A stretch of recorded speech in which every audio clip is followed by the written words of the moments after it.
Welcome back, everyone. For today's video, we are back with day number 2, the final day of the World Blitz Chess Championship being held in Doha, Qatar. Now, going into this final day, there are only 6 rounds remaining, and Magnus Carlsen, the 5-time world champion, is chasing the leaders pack in this Blitz event. He is behind by 1 point, but with 6 rounds remaining, he has a chance, if he gets red hot, to qualify for the semifinals and finals. One thing I should mention is yesterday when I did my recap, I was under the assumption the top 8 players would qualify to a knockout, but in reality, only 4 players make it. So with Magnus 1 point behind heading into this final day, there is a lot at stake. So let's jump into the first round of the day. We have Magnus with the black pieces against Martirosyan in this 14th round. Now, one thing that's going to be a little bit different about my recap today is I'm going to go through the games a little bit quicker because we have a lot to get through. So Magnus has the black pieces. We get d4, d6, e4, and Magnus plays the move g6 with the classic modern setup, trying to keep pieces on the board and create a lot of play. So we get knight f3, knight f6, bishop d3, bishop g7. We get castles, knight 6, c3, e5, d5, knight e7, and the move c4.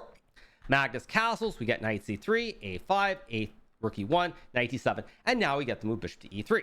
Magnus plays h6, and here we get the move a3. Now, one thing for Magnus is that this opening has very, very clearly been a massive success. He has a classic King's Indian setup with these knights on the 2 central squares, knights supporting the pawns, black able to rush the pawns up the king side, and at this point is already looking very dangerous. So Magnus goes f5, Martirosyan plays b4, we got f4, bishop d2, and now we get the move g5. We got h3, knight g6, and now we get the move bishop e2. Magnus plays knight f6 here, intending to go for g4, h5, and here we get the move c5. Magnus plays g4, we get the trade, and now we get this awkward move bishop c4. Now, when I was watching this game, one thing that really stood out to me is that Magnus is down on the clock yet again. Now, even though Magnus has obtained an overwhelming position, which he should win in most cases, the clock might play a big role. So after bishop c4, we get knight to h4 from Magnus. Here we get bishop to e2 back. Magnus trades on b4, trades the rooks, and now he plays the move h5. Now, this move is a mistake from Magnus. It's very clear that in this position before taking on b4, he was looking for the knockout blow and he simply couldn't find it. Probably what Magnus wanted to do is trade the knights and play queen to h4, hitting the pawn and threatening queen h2 check. But after takes and this move f3, Black has nothing better to do than simply retreat the bishop and play this position. And as you can tell, a computer actually says that after white takes on a5, white is okay. Now, I suspect if someone were to ask Magnus about this game after the tournament ended, he probably himself would admit that he should have made a decision much quicker in this situation versus using 20 seconds before taking the pawn, because it is going to foreshadow what will happen in the game. So we get the trade of the rooks, we get h5, king to f1, Magnus plays bishop d7, and now we get to move queen a5. Magnus plays b6, we get queen a7, takes, and in this position, Magnus decides to take the pawn on c5. Here, Martirosyan takes on c5, we get rook f7, rook a1, and now we get to move bishop to f8. Here we have queen to a5, and now Magnus trades the knights, and here he plays move knight h2. We get king to e2, and Magnus decides to take the bishop. Now, what's really remarkable about this game is that for the last probably 15 moves, it has looked like Black is going to be attacking on the king side and creating a big checkmate, but White has survived the worst of it in the sense that the king is now very, very safe with this pawn shield around it, but Black is still much better as there is this outside h pawn. So we get the move pawn to h4. Martirosyan plays move knight a4, Magnus plays h3. This is a move that I was a little bit surprised by when I saw the game live. I thought the move queen to b8 made much more sense here with the idea of bishop b5 to harass this king on the light square diagonal, because after bishop b5, White should probably go bishop c3, but it felt like after bishop b5, king to 2, and maybe a move like c6, Black is much better, especially with ideas like rook to a7, hitting everything on the a file. So we get the move h3 being played here by Magnus instead. Now we get knight to c5, and here Magnus plays the move rook g7. Now, this is a byproduct of Magnus having overspent his time in a sense. You have to start making moves quickly, and this move is a start of going the wrong direction. Computer actually wants Black to give up this dark square b, and I think the main reason here is that after king to h7, in the long run, there are going to be problems on these light square diagonals, and White will always have to deal with the threats of this h-pawn marching down the board. So instead, we get to move rook to g7. Martirosyan plays knight e6. This is a mistake, by the way, but Magnus, of course, instantly takes the knight. Computer says queen to b8, and if white were to take the rook, I think you have this queen b3, bishop b5 idea, which is winning. Frankly, with limited time on the clock, either you see it or you don't, and Magnus makes a quick practical decision. He simply gobbles up the horse, and now we get to move queen d6. Martirosyan plays queen d5, Magnus goes bishop e7, and here we get to move bishop to c3. Now, you will have noticed that Magnus has completely butchered this position. He's gone from a position that was completely winning to a position that the computer now says is approximately equal. So you got pawn to h2. Here we have rook to h1 being played, and now Magnus plays the move queen to a6. We got queen to d3, queen takes pawn, and here we have the move rook takes h2. Now, this move is actually not necessarily a blunder per se, but I thought that queen d5 would have been a little bit simpler, as it forces black to trade the queens into an endgame where all these pawns can be captured. Instead, we get rook h2. Magnus plays bishop to f6. We get queen b5, queen a2, and here we get to move bishop d2. Magnus goes back. We get to move queen to b8, king f7, and here we get queen takes c7. And at this point, Magnus is down a pawn. White has 3 pawns versus black's 2 pawns here. The game should end in a draw, but with it being blitz, both players will on the time. Anything can happen. So we get bishop e7, and now Martirosyan blunders away the game with this move rook to h5, completely overlooking the one lone check in the position that exists, which is queen to a6. Had Martirosyan played the move queen to c3 here, simply intending to counter queen a6 with queen d3, there probably are no chances of losing. I suspect the game would have been a draw, but when we get rook to h5 and Magnus plays queen a6 check, now the king is under attack. Black can infiltrate with the rook and the queen, and black is winning the game. Unfortunately for Magnus, he only has 11 seconds here, so after king to d1, he misses the winning variation. He plays this move rook to g1, which is a very natural human reaction here. The best move according to the computer is queen to a4, and the reason this is winning is that after white goes king e2, you can now play, or actually I should say, if white goes king c1 here, you have rook g1 check. King is going to get mated here very soon after queen to a1. Actually, I should go through the whole line. After queen to a1, white plays king b3. You play rook to b1, king to c2 here. And now after rook to b2, white goes king to d3. And here black has rook b3. If king e2, you now have queen to a6, king f1. And now you have the move queen to f1 with queen b1 checkmate. Now, this is very, very difficult to find. I don't know how human it is. If you have a lot of time, of course, it's very easy. With limited time on the clock, rook to g1, of course, makes a lot of sense because you assume somehow after king c2 and queen a2, there will be a way to check the king. Unfortunately for Magnus here, the white queen can block both of these checks on b1 or a6. And now, even though black is better, it's going to require perfect play. Magnus checks, he goes queen f1, he takes the pawn, and now we get to move queen b3, king g6, and here we get to move rook to h3. Now, there is a forced draw in this position with queen to h8, takes queen h7, grabbing this bishop, and then the game will end peacefully. But instead, we get to move rook to h3 here, logically guarding the pawn from being captured. We get check, king c2, and now we get this move queen c5, king d3, queen d6, king c2. And at this point, it looks like the players are sort of repeating. The game is going to end in a draw until a very critical moment, which we're going to get to at the very end of the game. So the players are sort of moving the pieces all over the board, neither side really making much progress here. Magnus moving the rook back and forth. We get to move queen c4, rook g3, and in this position, Magnus loses the game. Now, what you're probably wondering is, how does Magnus lose the game here? The position looks like a draw. It looks like a threefold. And initially, because I wasn't watching the live feed of the game, I actually assumed that when rook g3 was played, Martirosyan had claimed a threefold by repetition with the move queen to b3. Well, actually, you see, when I play queen b3, it ends in a draw. But shockingly, that is not what happened. What actually happened is when Magnus went to reach for his rook to make the move rook to g3, he ended up knocking over all the pieces on the board. And with only 2 seconds on the clock when he did this, he tried to stop, or he hit the clock without setting up the piece again, and Martirosyan called over the arbiter and claimed that he should win the game because Magnus would have lost the game on time if he were unable to execute the move. So ultimately, what happens? The arbiter agrees with Martirosyan. Magnus ends up taking a very, very crushing loss in this first game of the day, and it's looking extremely unlikely for Magnus to qualify. But of course, we're talking about Magnus Carlsen, one of the greatest players of all time, and someone who actually generally tends to respond very, very well after he loses games. So the 15th round, Magnus would get a pretty clean win against Rudolf Makarian, and in the 16th round, he was playing with the black pieces against Bu Zhangji. Now, this is another game we're not going to go through too deep in the weeds because there's a lot to cover, but we get this very, very dry opening, which is this classic Queen's Indian defense. Now we get the move a3, knight e4, we get the trade, bishop g5, all these trades, and it looks like at this point in the game, Bu Zhangji is very happy to make a draw. So we get the trade, we get f5, f4, g5, takes, king h1. Now we get another trade, we get king e7, f4, and here we get the move queen g2.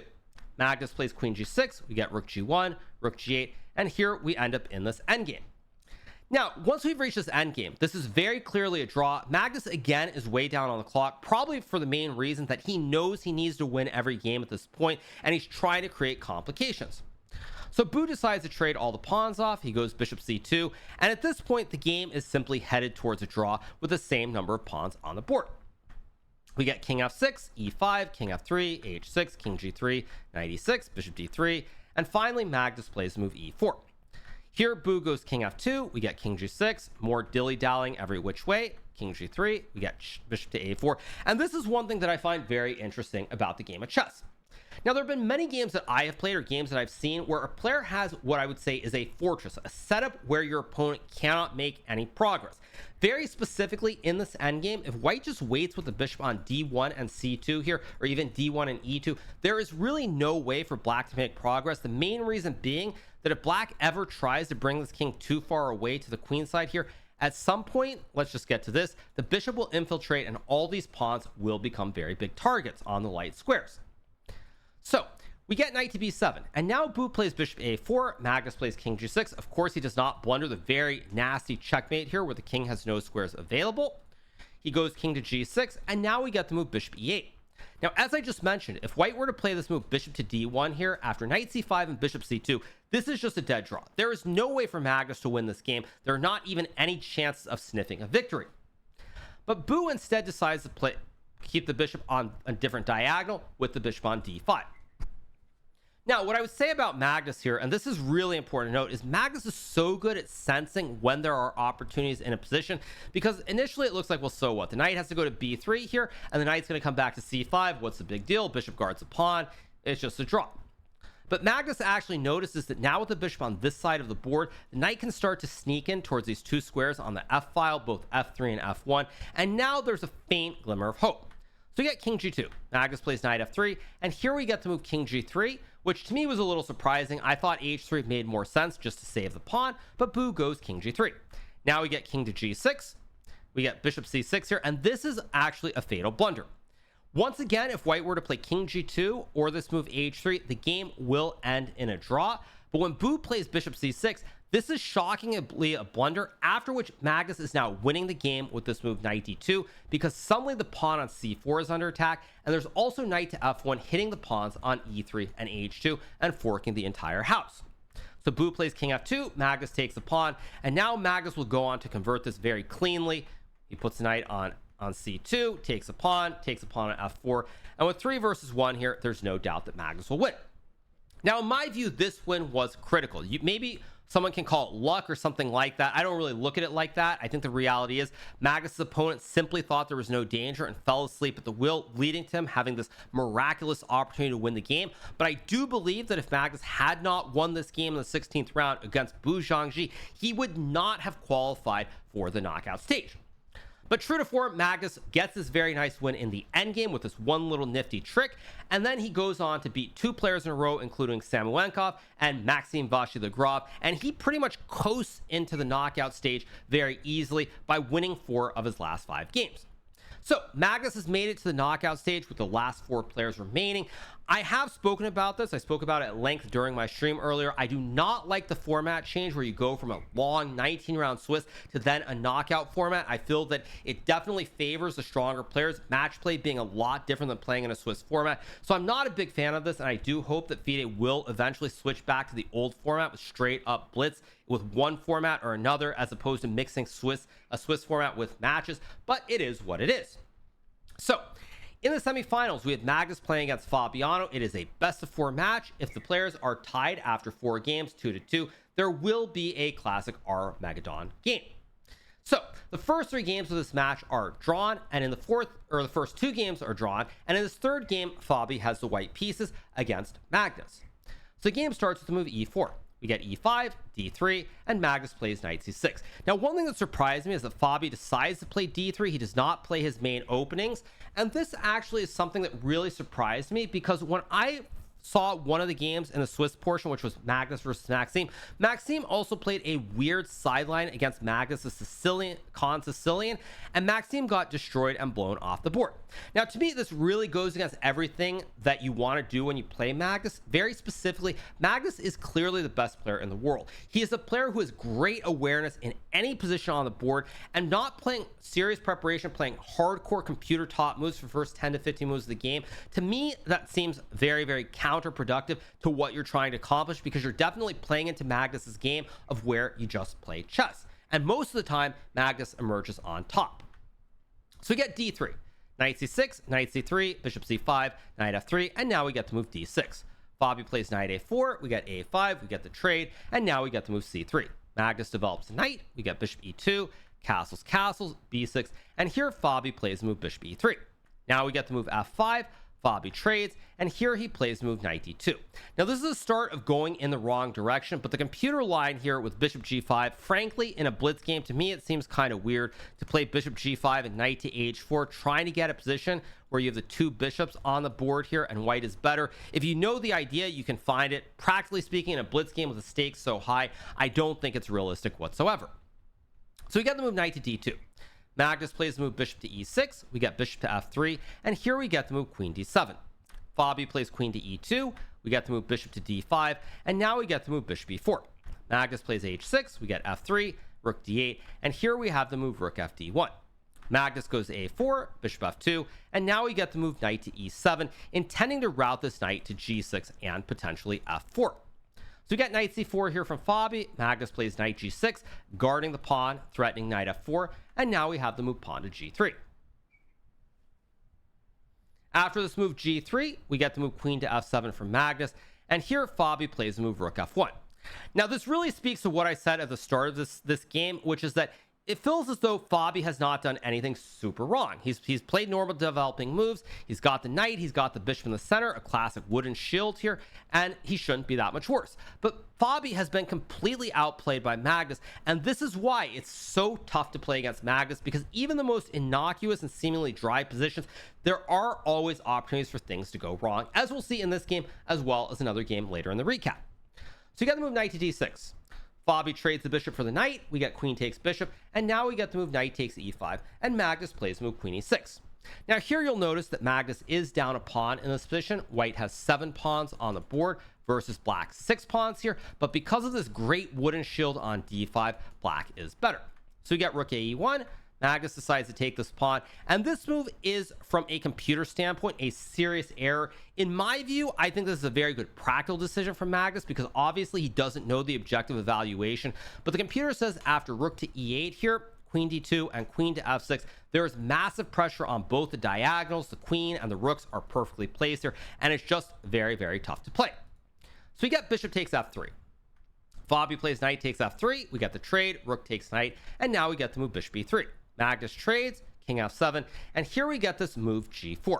Now, this move really took me aback. I was expecting Fabi to play bishop to f4, pressuring the knight and potentially the pawn on c7 behind it. If Fabi plays bishop to f4 here, I think the game almost certainly is going to end in a draw. But Fabi goes g4, and now Magnus is able to play a3 here, and with the knight running to b5 and these weak, brittle pawns in the center of the board, if anybody's better, it is black. Now, I would also say that in this position, in a blitz game, it's much harder for white to play than black to play. Even though Magnus is the one down on time here, white has to come up with the concrete plans. So Fabi takes, we get knight b5, forking the 2 pawns while attacking the pawn on d3, and now we get the move c4. Here we get knight takes a3, Fabi plays rook to d2, and now we get the move knight to b1. Fabi plays rook d1, knight c3, rook d2, and here we get the move king to e6. Now Fabi plays king to e1, we get rook to a8, and now we have the move bishop to f4, hitting the pawn on c7. Magnus plays c6, we get rook b2, b5, and here Fabi blunders away the game with pawn takes pawn. Now, Of course, it's very easy sitting at home with a computer to look at this and be like, oh, what a blunder, terrible move, this, that, or the other thing. As someone who's played in many of these high stress situations, I know firsthand how difficult it is to find the best moves. But it is worth noting here that had Fabi played the other order, bishop d2, without trading the pawns and playing bishop to d2, there is a very, very good chance that he would have drawn this game, because after b4 takes rook e2, king to f6, and king d1 here, white is able to stop the black king from infiltrating in the center of the board. One important point that I would add about this position is black would love to go king to d5 here. So king to d5 would be great. You'd love to get this king up to d4, but you can't get to either of these central squares. But when Fabi plays the wrong order here by trading first and taking, now in this position, the black king has free squares in the center to march towards d4, and you can tell that it's not completely lost, but it's very close. So Fabi goes rook b3, Magnus takes, we get takes, king d5, and here Fabi plays the move h3. Magnus plays rook to h2. This move, by the way, technically speaking, throws away the win. Their players are both low on time. It's not a shocking move, but apparently king d4 check and king to e3 would have been the winning variation. Instead, we get the move rook to h2. Fabi plays rook a3, rook c4, rook h3, and the move king to e2 might have been able to save the game here, maybe being the key word, but that's not what Fabi does. Fabi plays rook a3, Magnus plays king d4 now, we get rook a7, g5, and here Fabi is going to lose all of these pawns in the position, and black is going to win. So we get check, we get king f1, takes, rook h4, rook h1, rook g1, rook c1 here. Main problem for Fabi being that he's going to lose his pawn on d3 and or the pawn on g4, and these two pawns are completely secure on the king side. So we get king g3, rook d6, takes, rook h6, and now after the move c4, Magnus is simply going to push his p up the board and win the game. We get check, c3, check, king c1, c2, rook c3, rook b5, rook c4, and now Magnus simply walks the king to c3 here. The pawn will capture the rook if you go back. If you don't, I push the pawn and win the game. And so that with this victory, I should say, Magnus takes the lead in the match. So Magnus takes the lead in the match. In the fourth and final game, Fabi would have to go crazy with the black pieces. Magnus would win the game, and as such, he moves into the grand final against Nodirbek Abdusattorov from Uzbekistan. Now, Nodirbek did not have the greatest of tournaments. He was trailing for much of the day. Ultimately, he was able to clutch it up at the very end of the day and finish in the top four by winning the last round, if I'm not mistaken. So Nodirbek was able to make the finals. In the semis, he would defeat Arjun by a score of 2.5 to half. And so let's jump to this grand finals between Magnus and Nodirbek. Now, in the first game of this match, Magnus would have a shocking loss with the white pieces. He would have a position which was a little bit better in an endgame. He would overpress it a touch and get way too low on time, ultimately making a couple of very big blunders along the way and losing the game. So Nodirbek is up 1-0, but it is a best of 4, not a best of 2, so anything can happen. All right, game 2. We get e4, Magnus plays d6, and here we once again get Magnus playing his classic Philidor defense, which is his chosen opening for the tournament. We get takes, Nodirbek plays knight f3, castles, and now we get the move knight e2. Magnus castles, we get knight c4, rook to e8, and here we get the move pawn to a3. Magnus plays a5, stopping white from playing b4, and now we get the move bishop d2. Here we get this move, b6 being played, Nodirbek plays b4, we get the trade, and now the move bishop to f8. Nodirbek goes bishop c3, and here we get the move bishop b7, and now we have this move rook to e1 being played. Magnus plays bishop to d6 here, trying to overprotect the pawn, and here Nodirbek takes his pawn on e5. Now the computer wants white to play a move like h3 or knight h4, but to me, knowing what it's like to play in these matches, the fact that Nodirbek has gotten a miracle victory in the first game and he's ahead, it makes sense to try and simplify the position and take the risk out of the game. So we get the trade, Magnus plays queen e7, knight to f3, we get takes, queen a7, takes, we got queen b8, check, takes, and the move b5. Now this position, of course, is a completely dead draw. Both sides have a queen, knight, and 4 pawns on the board, and this should end very peacefully. So you get knight f3. Magnus goes queen e8, we get the move queen to e5, and here Magnus trades and goes king f8.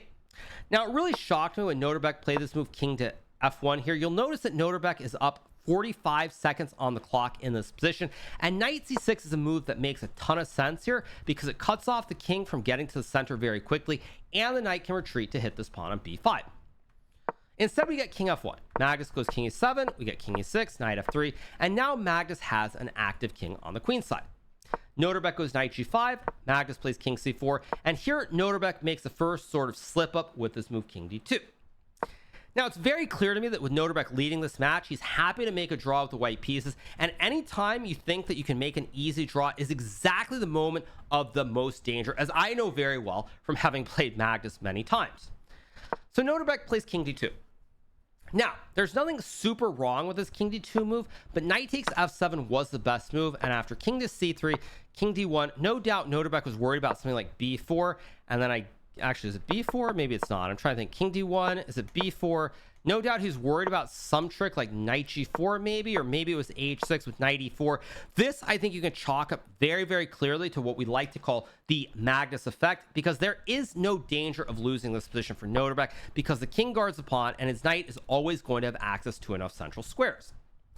But Nodirbek plays king d2, we get knight g4, takes. Here we get the move knight g5, and this is really what I would term the big mistake in the game. What Nodirbek should have played here is knight to d6 check, forking the king and the pawn, and after king c5, knight to e8, let's say g6, knight f6 here, the game will end in a draw, because when Magnus plays the move h5 here, white goes king e2, suddenly the knight has very, very few squares available. If you go to h1, probably somehow you're going to get the knight trapped. I'm not sure how, but after knight e4, king d4, I guess knight d6, b4, and there's some weird maneuver here where the king will be free to go back and capture the knight, which is stuck in the corner pocket, and white will win the game. So when this occurs, what would happen is that Magnus would play knight g4, we get the trade, and after king d3, we're simply going to get a game that's going to end by repetition in a draw here. Sooner or later, the sides will repeat the moves, and it'll be peaceful. But Nodirbek instead plays knight g5, and to me this was a sign that he's nervous, he's worried. Magnus plays h6, and now we get the move knight e6, g5, and here Nodirbek plays the move king to e2. Now I also would add that I suspect that Nodirbek, having seen Magnus's trials and travails in this event with all the knocked over pieces, the struggles on the clock, played a huge role in him trying to cheese Magnus on time. But in this situation, it's just not there because we're in a very simplified knight and pawn endgame. So we get knight g4. Nodirbek plays h3, knight f6, and now we get the move king d2, b4, knight g7, knight e4, king e3, Magnus goes back, we get king d4, and here Nodirbek plays move g4. Magnus checks, and now we get the huge blunder from Nodirbek, which is this move king to e2. This is a move that is just simply unconscionable with 19 seconds on the clock. Had Nodirbek played king to d1 or king to c1, the game very likely ends in a draw. It's understandable that after king to e5, you have to play knight h5 and sort of defend this position a little bit, because black will try to bring this knight around probably to like something like f4 here. But after king b4, this game will end peacefully because white is too fast with the p on the queen side. But instead we get king e2. Now we have king c3, and here Nodirbek has to go knight f5. If you go back, there's check. I take the pawn, and now the pawn runs down the board very quickly, and black checkmates the white king. So we get knight f5, Magnus takes, and now the rest is very basic here. He simply is going to push this pawn up the board on the b file. We get knight f3, takes, king c1, and here this is simply winning because white will have to sack the knight for the pawn, and this knight here guards this pawn on g5, and the only way for white to get to this knight which guards the pawn is something like this with king f5, but eventually black can put the knight back here. King can't get over, and now we're in a situation where the knight again guards, and black will eventually bring the king all the way over, eat up the white pawns, and win the game. So we get knight a3, Magnus queens, we get king f5, here h4 is played, takes, Nodirbek plays king f4, the last kind of semi-trick in the position, and Magnus plays the move knight g5, and here Nodirbek resigns because if you move the king back, now the knight supports the pawn, black just brings the king over, gobbles the pawn, and eventually there will be a clean checkmate here on the edge of the board. Or if you were to take the knight on g5, for example, black pushes, and you're one move too slow here, pawn gets a g6, and black has any number of ways to win this queen versus pawn endgame. So Magnus gets this epic victory, and to me this was a clear sign that it is just meant to be for Magnus. When you look at the game against Boo, especially after this huge loss against Martirosyan, which should have crushed his chances, it's clear that this is just Magnus's day. So now we're going to move to the fourth and final game of the match. After the players drew in the third game, Nodirbek once again has white If Nodirbek wins this game, he's the champion. If he loses, Magnus is the champion. If it's a draw, the players go to Armageddon. So Nodirbek opens with e4. We get e5, knight f3, knight c6, and now in this position, we get the move bishop to b5. Here we get a6, bishop to a4, knight f6, d3, b5, and bishop b3. Bishop b7, a4, rook b8, and now we get what is known as the closed Ruy Lopez. Now, I do believe this featured very heavily in Magnus's last World Championship match against Jan Nepomniachtchi in 2021, if I'm not mistaken. So Magnus, of course, is very familiar with all these pieces. So after knight position, after knight c3, we get castles, Nodirbek castles, and Magnus plays the move pawn to d6. We get h3, h6, bishop e3, Magnus plays rook e8, and now we get the move knight e2. Magnus plays bishop f8, and here we get the move knight to g3, and Magnus plays the move bishop to e6. Now this position, of course, is very rock solid, and this is what Magnus truly enjoys. Much like when he was in the critical situation against Erdogmas, Magnus excels in dry positions without a lot of tactics. So we get c3, d5, queen c2, b4, Nodirbek plays rook d1, we get queen c8, queen a4, and now we get some trades in the center of the board. Now, at this point, when I saw the position, I thought symmetrical structure, all the pawns on the same squares. This game is going to be a draw, and we're headed to Armageddon. Magnus plays rook c6. We get rook b8, queen e6, and now we get the move queen to a8. Now, what you'll notice about this position is that it's still relatively dry, but there are now some tactics that abound in the position, with white having knight f5, some potential sacks, a double stack on the back rank. So Magnus probably needs to be a little bit careful here. Now, Magnus, surprisingly to me, takes the pawn on c3. I was expecting him to play rook to a6 here and then play something like queen b7. And I thought queen c6 the move I thought that was holding, or maybe it's something else like rook a1 and king h7, which actually is not very human. I thought there was a simpler way to make a draw, but maybe not. So Magnus takes the pawn. Nodirbek plays knight f5. We get knight d7. And here Nodirbek plays the move rook e8. And to me, this is probably the defining move of the position. Now, had Nodirbek played the move rook to d8, I do believe that Nodirbek would have had chances to win. I'm not saying he would have won the game necessarily, but I think there would have been an opportunity to take advantage of a blunder, because when we look at the time situation here, Nodirbek is up 30 seconds. There's massive pressure on the bishop, massive pressure on the knight, and it's a very, very tough position for black to play. But instead we get rook to e8. Now we have queen c6 being played, and here Nodirbek decides to trade the queens. And to me, this really shows what I want to believe are simply nerves on Nodirbek's part. The reason I say this is that you have to know the player you're playing against, and I can't stress this enough. Now, mind you, anybody watching the recap will probably be like, sure, you say all these great things, and then you lose to Magnus anyway, or stuff like that. But even if I struggle against Magnus historically, you have to know what Magnus is better at than everybody else. And the one thing you never want to do, if you can avoid it, is end up in an end game against Magnus. Unless it's a dead draw or you're completely winning, you don't want to end up there. If there's ever a chance where it could be equal or you're worse, you don't want to do it. And when you combine that with the fact that Magnus has struggled a lot with the time in this tournament, to play this queen trade is simply unacceptable in my book. I would have probably played the move queen to d8 here, and you just try to take advantage of the time and potential tactics that exist. Instead, we get the trade. Now, mind you, this is not losing or anything for white. We get h4, rook to e6, rook c8, and Magnus plays knight f6. Here we got the move knight e2, and Magnus plays the move knight e7, which effectively is offering a draw.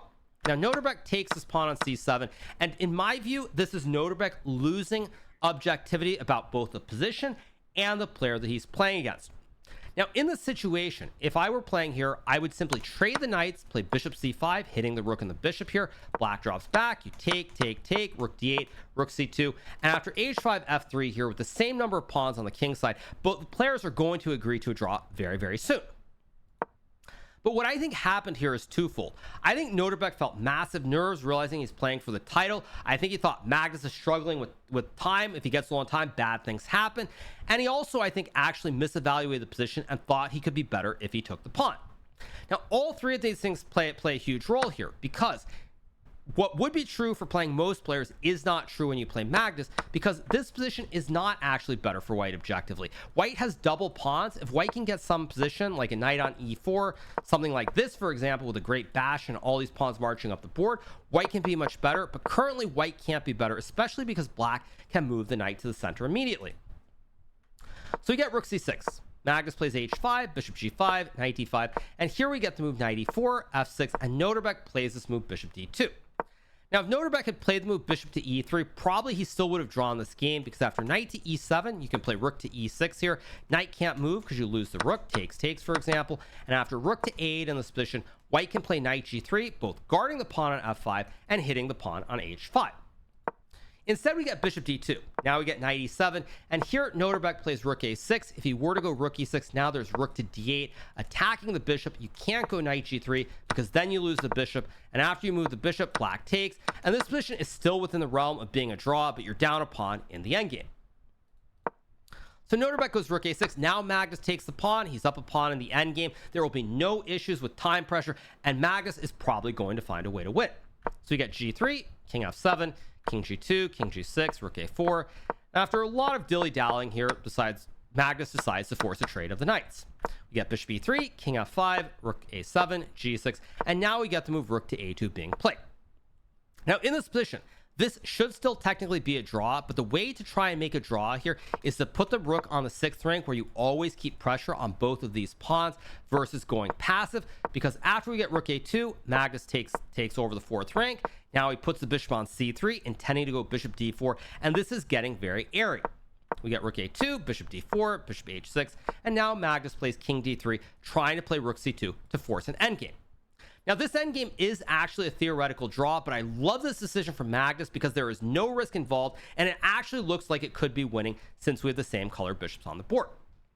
So here we get rook a3, rook c3, and now Nodirbek decides to trade the rooks off and plays the move bishop g7. We get e4, Nodirbek plays king f1, king d3, and now we get the fatal blunder of the game. Actually, not yet the fatal blunder, bishop to h6, bishop e5, and now we get the fatal blunder, bishop c1.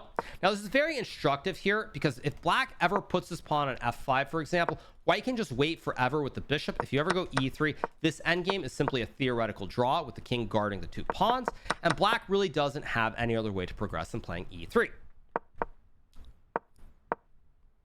Also, if we get this position, by the way, just to illustrate a point, not king g2, sorry, in this point here, if white plays bishop to h6, and now you get the move e3 here, similar to the game. After take 6, there's now bishop g5 guarding this pawn, and this is a theoretical draw as well. But when we look at this position with the pawn on f6 here, and Magnus plays bishop to e5, you must play bishop g7 here, because now if black plays e3, after takes, you can take this pawn, and this endgame is simply a draw with the king guarding the pawn. And if black tries to play e3, king e3, you go king g2. This also is simply a draw with the king guarding the 2 pawns. Whereas in the game, when we get bishop c1 from Nodirbek, Magnus plays e3. And now the fatal problem for Nodirbek here is that if you take with a pawn after bishop g3, there's no bishop to capture this pawn. You're going to lose the pawn on h4, and black has 3 connected pawns rushing up the board. Additionally, if you play the move bishop takes e3 like in the game, after bishop takes g3 here, now you have no way to guard the pawn. If you take, this is simply a losing king and pawn endgame here. After f4, takes, king g4, black will end up with 2 pawns going up the board. Easy peasy lemon squeezy. Nodirbek here, understandably down to his final seconds, blunders with bishop g5, and after f takes g5, Magnus Carlsen miraculously wins the 2025 World Blitz Championship. Now, the reason, of course, Nodirbek resigns after takes, there are 20 ways to win. This is probably the cleanest one, similar to what I just mentioned. You bring the king, take the pawn, and it's all over. So what to say about this tournament? My view about this tournament, there are a couple things that are very important. First of all, it's abundantly clear to me that a lot of players, when they play Magnus, they still don't take into account the play style and what Magnus's strengths are relative to other players. It was very clear to me that in this final match, Nodirbek was treating Magnus like he was any other player. Maybe on one hand that could work, but I think generally not understanding that Magnus's big strength is always going to be endgames and positional play, and not trying to avoid that at all costs really hurt Nodirbek, because even though Magnus got low on time at the end of these 2 black games that he won, it was an endgame which was simplified and easy to play, and therefore time was not a factor. Additionally, even though I think Magnus is definitely slower and his nerves are worse, his nerves, shockingly, were better than Nodirbek, who is almost half his age. I believe that, not half his age, I should say, but Nodirbek, I believe, is 23, if I'm not mistaken. Magnus is 35, going on 36. And so when I look at that, the factor of nerves and this clutch gene is something that you can't teach. And it's why I think a lot of the young players have a long way to go in terms of surpassing Magnus, because ultimately when we're in these critical clutch situations with limited time, very stressful. It feels like Magnus still has better nerves, better intuition, and the young guys haven't caught up at all. So for Magnus, unlike the rapid, this Blitz portion was a big grind to get the victory. He does do the double once again. I believe this is his 5th time, if I'm not mistaken, doing the daily double of winning both events. In the rapid, of course, just cleaned it up. Blitz was very stressful, but he does show once again why he is the best player in the world. So on that note, I hope you guys have enjoyed this 5th and final recap from the World Rapid and Blitz. It's obviously been pretty tough on me. You can probably tell I'm sweating, I'm struggling, I'm a little bit sick with the flu, but I hope you guys enjoyed the recaps. If you're not already subscribed to the channel, make sure that you smash that subscribe button below, and we'll be back with more great content in the coming days. Hope you guys enjoyed it and have a great rest of your day. See you guys.